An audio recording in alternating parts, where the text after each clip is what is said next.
Bismillahirrahmanirrahim. Assalamualaikum warahmatullahi wabarakatuh. Hari ini kita akan membahas mengenai siklus produktivitas.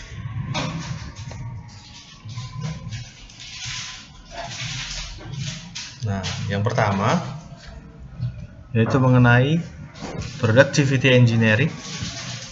Di mana teknik produktivitas sangat erat kaitannya dengan bagaimana pengembangan desain, bagaimana pemeliharaan, bagaimana pengukuran produktivitas, bagaimana mengevaluasi, perencanaan, dan sistem perbaikan di bidang manufaktur dan layanan organisasi. Nah, peran dalam seorang insinyur produktivitas yaitu bagaimana menjaga dan memonitor sistem produktivitas.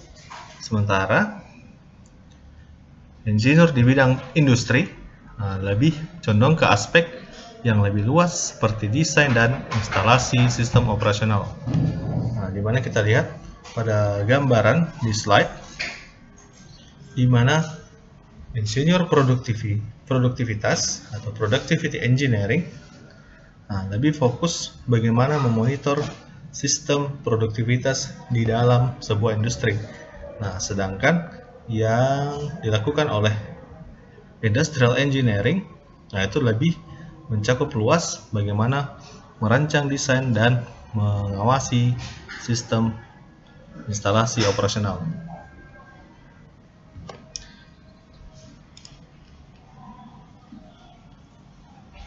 Nah, untuk manajemen produktivitas itu sendiri merupakan sebuah proses manajemen yang formal di mana di dalamnya melibatkan seluruh jajaran manajemen dan karyawan. Ini bertujuan di mana nanti akhirnya bisa memberikan dampak untuk mengurangi biaya manufaktur, biaya distribusi, serta penjualan sebuah produk atau jasa melalui integrasi dari 4 fase siklus produktivitas atau yang biasa disingkat dengan MEPI. MEPI itu kalau kita ketahui adalah merupakan singkatan dari Measurement, Evaluation, Planning, and Improvement. Di mana siklus productivity MEPI, di mana pada tahap yang awal yaitu bagaimana mengukur produktivitas dari sebuah usaha tersebut, kemudian bagaimana mengevaluasinya, kemudian bagaimana merancang, dan bagaimana meningkatkan. Nah, setelah dari peningkatan itulah nanti itu kembali kita measurement atau kita ukur kembali untuk memperlihatkan bagaimana kondisi dari produktivitas dari sebuah usaha.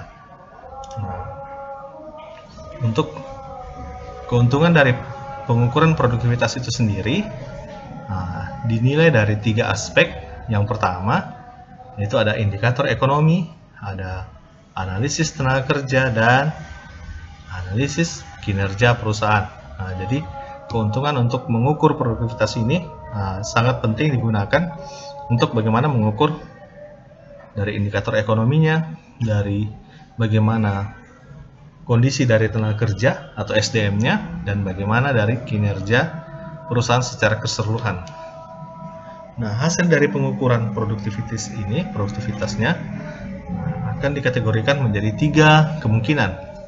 Apakah meningkat, apakah konstan, apakah decrease atau menurun.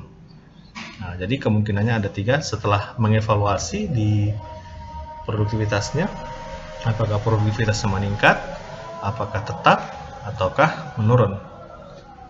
Nah, itu adalah 3 kemungkinan kasusnya. Nah, untuk di triple P model, di mana triple P itu pertama yaitu performance, yang kedua profitability, dan ketiga productivity.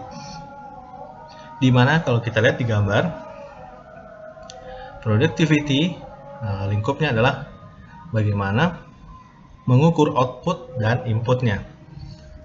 Sedangkan untuk P yang kedua, profitability, yaitu berupa keuntungan bagaimana mengukur price recovery atau rasio dari unit harga yang akan dijual atau harga produk yang akan ditawarkan atau akan dijual. Nah, kemudian yang terakhir, P yang terakhir adalah performance. Performance yang di dalamnya mencakup bagaimana cost atau biaya, bagaimana quality, kualitas, delivery, flexibility, dan innovation. Nah, nanti untuk mengukur apakah sejauh mana efektifkah dan efisien dari sebuah usaha tersebut. Jadi kalau kita lihat rumusnya, di profitability sama dengan productivity ditambahkan dengan price recovery. Jadi performance juga sebagai payung untuk mengukur profitability dan productivity. Jadi akan sebagai tolak ukur untuk mengukur bagaimana keuntungan dan bagaimana produktivitas. Nah, itu adalah gambaran untuk triple P model. Nah, selanjutnya, untuk meningkatkan strategi produktivitas, ada dua aspek, yaitu dari segi teknologi dan dari segi tenaga kerja atau manusia. Di mana dari segi teknologi, seperti yang dikemukakan oleh F.W. Taylor dalam Scientific Management, di mana hardware atau mesin dan fasilitas produksi dan software, yaitu metode kerja yang lebih sistematis, sederhana, logis, dan efisien. Nah, jadi pengembangan yang mengemukakan atau meningkatkan dari segi teknologi, itu yang disebut Scientific Management. Sedangkan peningkatan strategi produktivitas dari segi tenaga kerja atau yang biasa disebut oleh brainware atau human system approach, lebih meningkatkan bagaimana ability atau knowledge, skill, serta motivasi, attitude, dan lain sebagainya. Nah, pengembangan pemikiran ini juga tentang bagaimana perilaku manusia dalam melakukan aktivitas kerja. Itu seperti yang dikemukakan oleh Frank and Lillian Gilbert. Jadi ada dua strategi dalam meningkatkan produktivitas, yaitu yang pertama adalah labor intensive dan yang kedua adalah capital intensive. Di mana tadi labor intensive yaitu meningkatkan ability dari brainware-nya atau tenaga kerjanya terhadap penguasaan teknologi. Sedangkan capital intensive yaitu bagaimana meningkatkan atau mengupgrade mesin-mesin dan fasilitas produksi. Supaya lebih sistematis dan lebih efisien. Jadi lebih memudahkan tenaga kerja dengan mengupgrade teknologi. Yang biasa disebut dengan scientific management. Jadi ada dua, labor intensive dan capital intensive.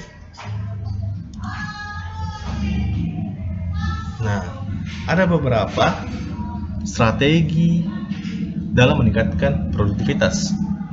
Di antara itu ada material base, ada technology base, ada task base, ada product base, dan ada employee base.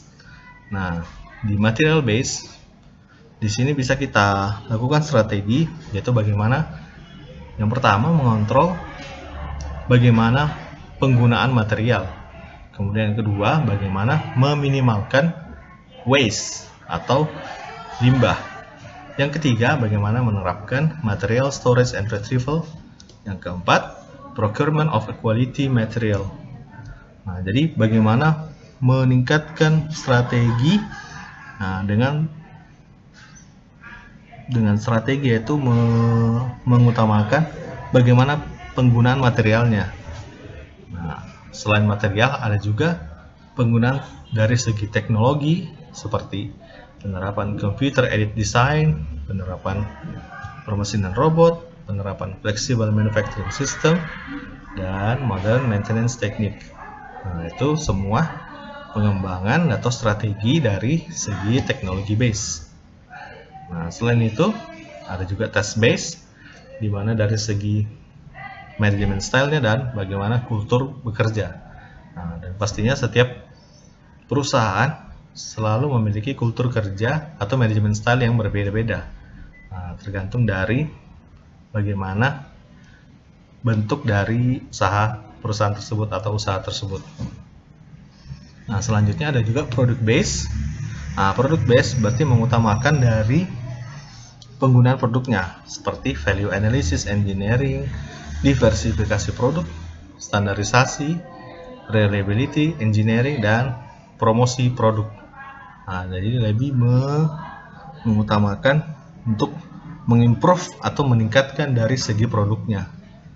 Nah, ada juga strateginya yaitu berdasarkan employee base. Employee base berarti meningkatkan dari segi tenaga kerja. Nah, contohnya, jadi pertama misalnya memberikan promosi karyawan, kemudian pemberian finansial dan non finansial berupa insentif, kemudian pengembangan diri, dan melibatkan karyawan dalam pengambilan keputusan.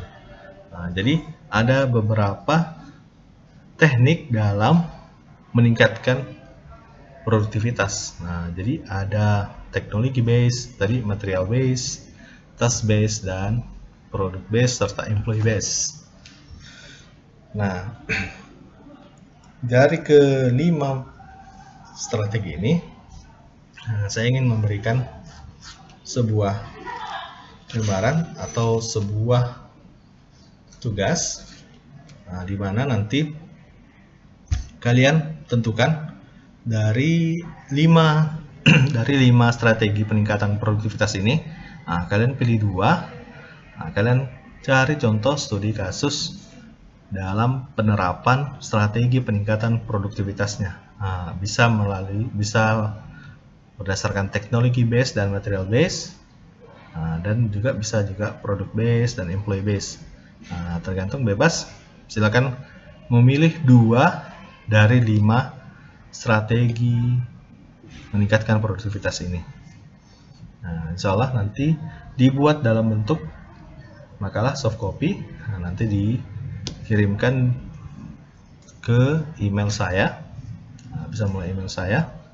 Nanti jadi supaya bisa memberikan gambaran bagaimana sih contoh nyata atau contoh kasus beberapa yang ada di luar sana, bagaimana penerapan strategi dalam meningkatkan produktivitas. Jadi seperti itu.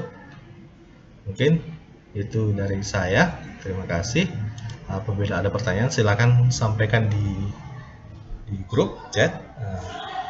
Saya akhiri pertemuan hari ini dengan ucapan Allahumma fil aqwamit thariq. Assalamualaikum warahmatullahi wabarakatuh.